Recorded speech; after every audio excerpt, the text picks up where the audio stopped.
Tere õhtust siit Riiast või peaks ütlema tere hommikust, kui te seda videot hommikul vaatate. Hetkel on kell peaaegu 6:30 õhtul. Käib tihe video kokkulõikamine ja seekord siis 3. päev otsustasin, et teeks jällegi taaskord midagi natuke teistmoodi. Need 2 esimest videot on eelmiste aastatega võrreldes pisut teistsuguse ülesehitusega, teistsuguse narratiiviga ja siis nüüd katsetakse jälle midagi uut. Tänane päev, selline, kuidas ma ütlen, tüüpiline 3. päev, algas nagu ikka minu puhul kohviga, hommikune pakkimine ja siis vaikselt veerema. Õnneks on siiamaani vedanud, olen kogu aeg saanud hommikul oma kohvile lisaks ka alati suure topsi sirklikohvi ja nii ta siis päev meil algab. Kõigepealt veereme linnast välja asfaldil, siis viib meid kruusatee mööda sellist kaunist Läti maastikku vaikselt Riia poole. Tänane tee on puhtalt alla mäge. Võiks öelda selline lihtsamat sorti päev.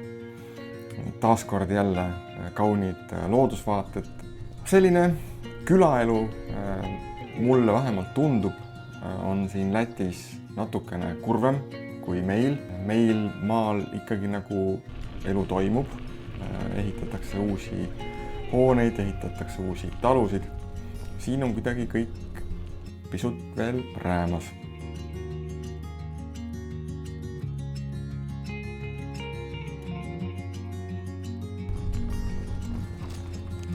Tänase päeva highlight oli kindlasti see, kuidas me siis suundusime nii-öelda rohetee peale, mis on siis vanale raudteetammile tehtud kergliiklustee, mis viib otse Riiga põhimõtteliselt ja see lõik, kuidas me siis oma trassi pealt sinna kergliiklusteele saime, oli üks ägedamaid, vist äkki isegi kilomeeter sellest matkalt siiamaani.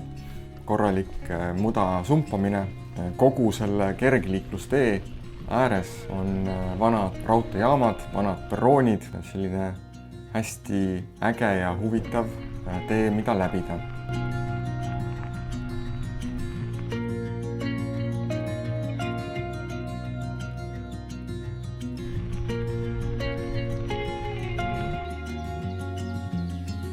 Ühes sellises looduskaunimas karjääris tegime kivide otsas ka tänase lõuna pikniku.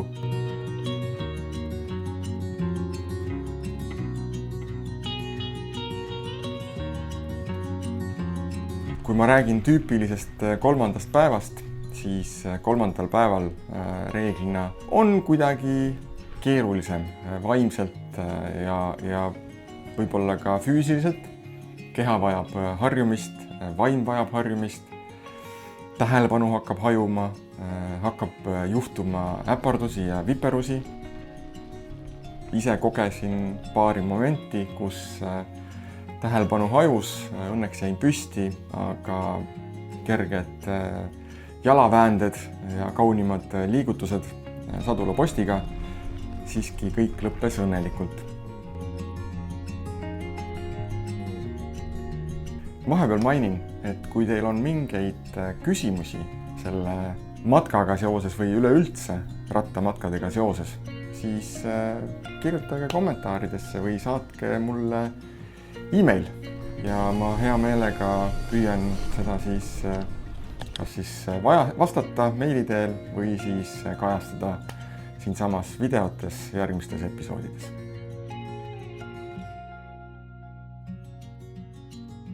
Ja lõpuks siis hakkasimegi vaikselt jõudma nii-öelda tsivilisatsiooni Riia lähedusse, kus siis kruusatee asendus asfaldiga.